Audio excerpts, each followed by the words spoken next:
गगनबावडा तालुक्यातील शिक्षण व्यवस्थेची अवस्था दिवसेंदिवस गंभीर होत चालली असून शिक्षकांच्या रिक्त पदांमुळे विद्यार्थ्यांचे शैक्षणिक नुकसान होत असल्याचं वास्तव समोर आलं आहे।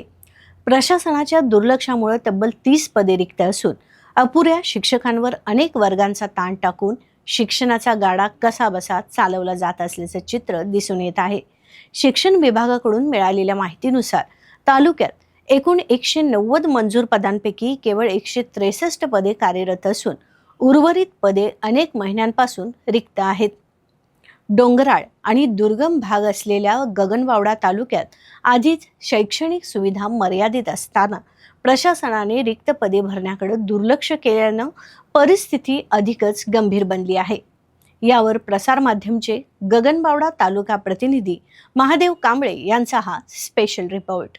तालुक्यातील शिक्षण व्यवस्थेचा कणा मानल्या जाणाऱ्या केंद्र प्रमुखांच्या 5 पदांपैकी तब्बल 3 पदे रिक्त आहेत। त्यामुळे शैक्षणिक कामकाजाचे नियोजन आणि देखरेख यावरच परिणाम होत आहे। त्याप्रमाणे गणित विज्ञान विषयाच्या 15 पदांपैकी 5 पदे रिक्त तर भाषा विषयाच्या 11 पदांपैकी 7 पदे रिक्त असल्याने विद्यार्थ्यांना महत्त्वाच्या विषयांचे नियमित अध्यापन मिळत नसल्याची स्थिती आहे। अध्यापक शिक्षकांच्या बाबतीतही परिस्थिती समाधानकारक नाही।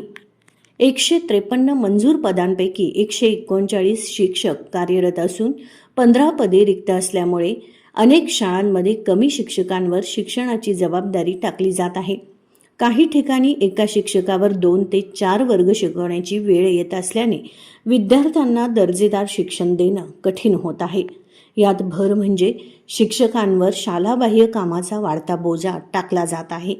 निवडणुका, जनगणना, विविध सर्वेक्षण, शासकीय मोहिमा अशा कामांमध्ये शिक्षकांना गुंतवून ठेवलं जात असल्यानं अध्यापनासाठी वेळच उरत नाही। परिणामी विद्यार्थ्यांच्या शैक्षणिक गुणवत्तेवर थेट परिणाम होत असल्याची खंत शिक्षण क्षेत्रातून व्यक्त केली जात आहे।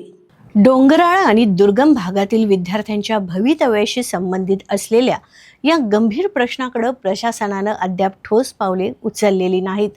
त्यामुळे रिक्त पदे तातडीनं भरून शिक्षण व्यवस्थेला बळ द्यावे अशी मागणी नागरिकांकडून जोर धरू लागली आहे। तालुक्यात शिक्षण विभागातील रिक्त पदांचा प्रश्न गंभीर असतानाही शिक्षण प्रशासनाकडून ठोस उपाययोजना झालेल्या दिसत नाहीत। रिक्त पदे भरण्यासाठी शासनाकडे पाठपुरावा करण्याबरोबरच तात्पुरत्या स्वरूपात शिक्षकांचे समायोजन किंवा पर्यायी व्यवस्था करण्याची गरज होती। मात्र अशा कोणत्या उपाययोजना प्रभावीपणे राबवल्या गेल्या नसल्यानं विद्यार्थ्यांच्या शिक्षणाचा प्रश्न अधिकच गंभीर बनला आहे। त्यामुळे या परिस्थितीचे खापर आता तालुका शिक्षण प्रशासनावर फुटत असल्याच्या भावना व्यक्त होत आहेत।